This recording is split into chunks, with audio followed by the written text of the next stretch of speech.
Rome began as a small settlement along the Tiber River in Italy. Over time, it expanded to include the entire Mediterranean region, becoming the most successful empire the world had ever seen.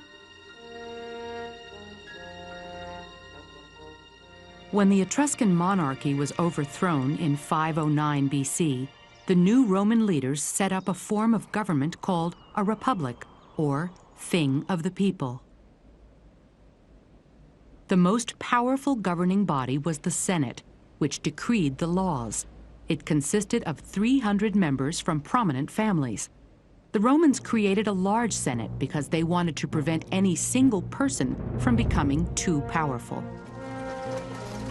As Rome expanded its power, riches flooded into the country from trade and from conquered lands. Some Romans gained tremendous wealth, and a great gap grew between the rich and the poor. Corruption and greed became rampant and replaced the virtues of hard work and devotion to duty that had formed the basis of the Republic. By the 1st century BC, the Roman Republic was in serious trouble. Unemployment was widespread. Small farmers could not compete with wealthy estates, called latifundias, where slave labor was used to produce crops cheaply. And Rome's volunteer army of citizen soldiers had been replaced by professionals who were more loyal to the commanders who hired them than to the Republic. Amid this chaos, rival Roman generals from across the empire marched their armies into Rome, some to defend the government, others to overthrow it. Civil war broke out.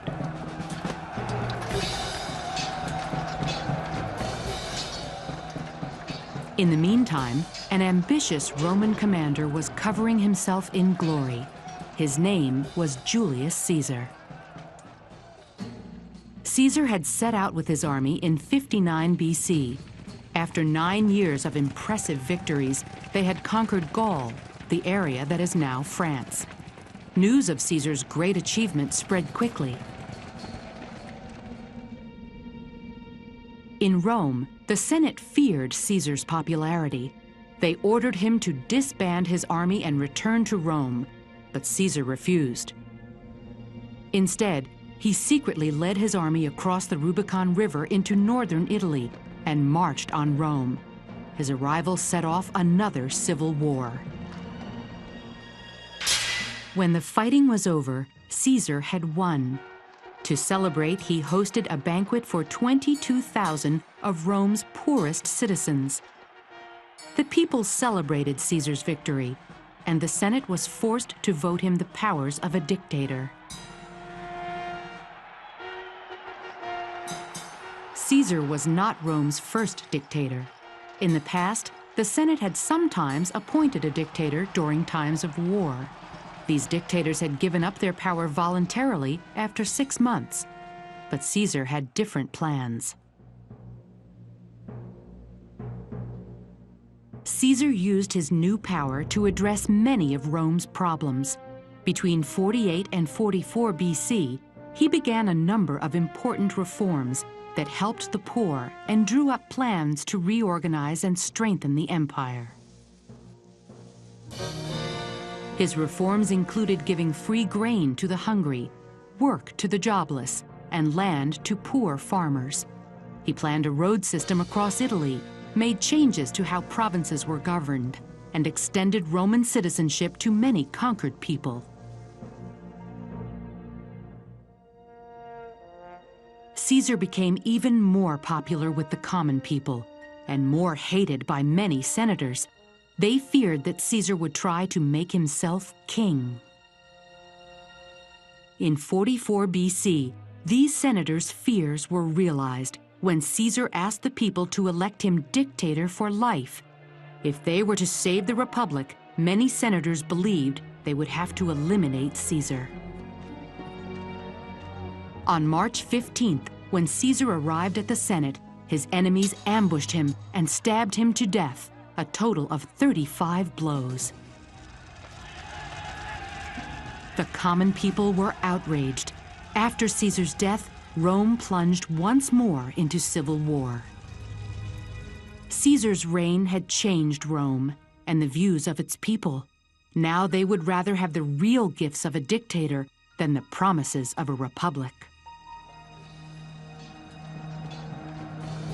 The fighting raged for 13 years. At last, in 31 BC, Octavian Caesar, Julius's grandnephew, emerged victorious. The Senate acted quickly to recognize Octavian as head of state. They granted him absolute power for life. He took the title Augustus, or Exalted One. Although it was not officially proclaimed, the Republic had ended. In its place was the new Roman Empire. Caesar Augustus was its first emperor. Augustus used his new powers cautiously, retaining many of the forms of the old republic, while concentrating power in his own hands. At the same time, he turned over many of the day-to-day tasks of running the government to a competent civil service. In this way, he left himself free to devote his energies to improving and strengthening the empire. Generally, Augustus and his successors used their unlimited power to give the Romans what they wanted. They erected aqueducts to provide a steady supply of fresh water, built new roads to improve trade, and granted more rights to the people living in the provinces outside Italy. And the emperors gave the masses bread and circuses, free food, and lavish entertainments to suppress any discontent.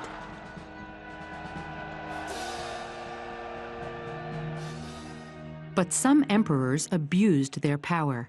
Rome's third emperor, Caligula, demanded that people address him as a god.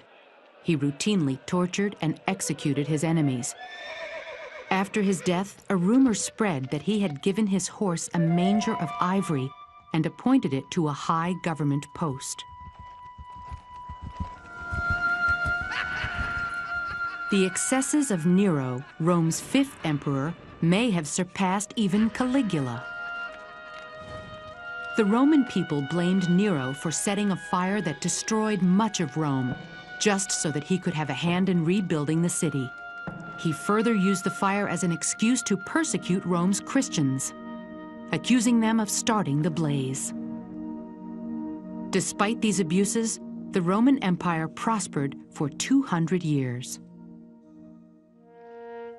Beginning with the reign of the first Emperor Augustus, Romans enjoyed the Pax Romana, or Roman peace. During this time, Rome's power reached its height, and Romans enjoyed a period of peace and prosperity longer than any Europeans had ever known.